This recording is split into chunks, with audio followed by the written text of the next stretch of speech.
Hello and welcome to another video today brought to you by Marcus's Corner. I'm Marcus Boston. Quick video today, and it's going to talk about something that I talked about in a video about a week and a half ago, in which I was specifically talking to students who are currently in law school and are thinking about starting their own practice right out of school.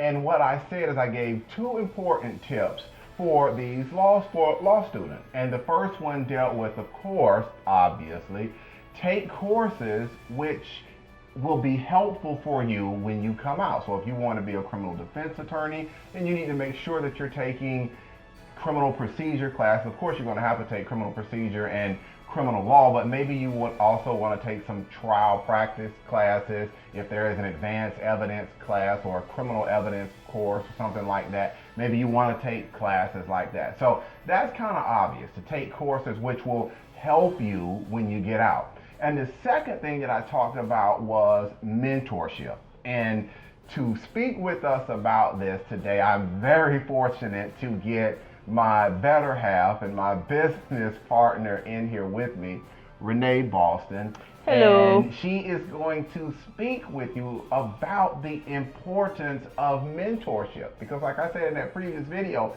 mentorship is really, really important.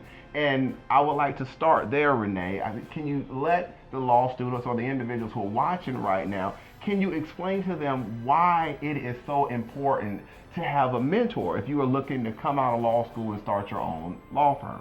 Well, I would not only for starting your own law firm, but if you want to practice law, period, you need a good mentor.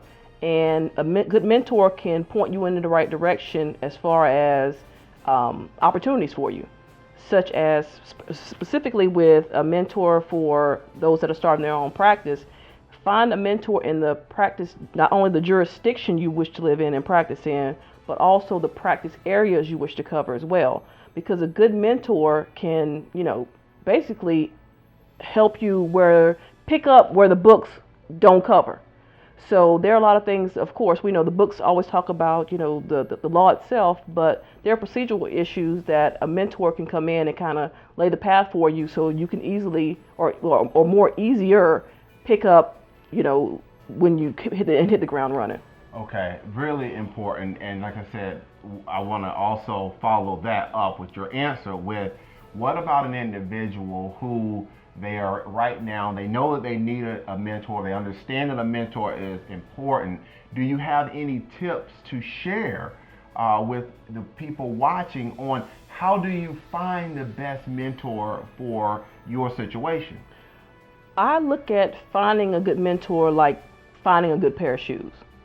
You go to the store, you see something that you like, you try them on. They may look good on the rack or coming out of the box, but once you try them on, you realize that it's not a good fit for whatever reason. And finding a mentor can kind of be like that. You think there's somebody out there, you may have met someone at a networking event or through some event at your school or just from around town that practice in the same area as you do, and you want to enlist this person as your mentor, but once you meet with him or her, you realize that, it's not a good fit for whatever reason. Put them back in the box, go get another pair, and try another one, and keep going until you find the one that you click with, because there's going to be somebody that you click with, and once you do, it's going to be beyond a mentorship. You can develop a friendship with these people, and at that point, once you're comfortable with the mentorship and the relationship that you have with this person, it is so much easier to do things maybe you wouldn't normally do, as far as if you're starting, let's say, okay. Right. So for instance, you want to do a family law practice and you're not really comfortable right now with doing a very complex divorce, but if you got a good mentor who's been there, done that, bought a T-shirt, it's easier to delve into stuff that you wouldn't normally do if you have that good support system with you. And that is really important. I'm glad that you kind of touched on that fact that if it's not a good fit, because a lot of times we have individuals who will try maybe one or two individuals and the experience will be really bad. And then based on that, they will just conclude that, oh, you know what, this mentor thing is not for me. I don't have a good handle on this, and I'm just going to go ahead and try to do it myself. Right. And when you're looking, to me, that's the wrong way to look at this. like Renee was saying, a mentor can allow you to handle cases that you may not normally want to do on your own. Like I said in the previous video, we do medical malpractice cases, and Renee, I shared with them, in law school, we didn't take any courses that had anything Not a one. really that had anything really to do with medical malpractice. Of course, we did the torts cases, and we had some insurance classes and things like that, but nothing that was really intense with medicine and the law and expert witnesses, standard of care issues. We didn't have anything like that. Well, that's because a lot of schools don't have programs that everything is really just surface knowledge at law school. You don't learn what you really want to do. You don't learn the actual practice of it until you get in there and get your feet wet. And that's right. And that's essentially what our experience was with going through law school. And we've talked with a lot of attorneys, and their experience is pretty much the same way. I mean, law school is going to give you that general knowledge about everything, but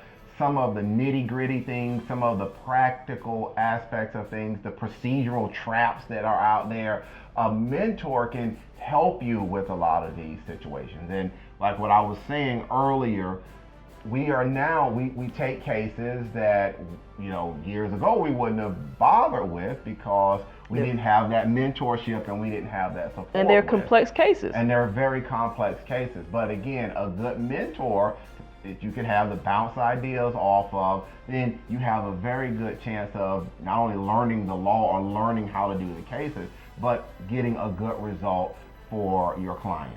Okay, well, that's pretty much going to be it. Renee, do you have any other last words on this topic of mentorship, or if you want to sneak something else in for that law student that is watching this video right now and they're either in their first year or they're in their second year or they're in their third year and they're like, oh my goodness, what is this? There are many areas of different legal practice.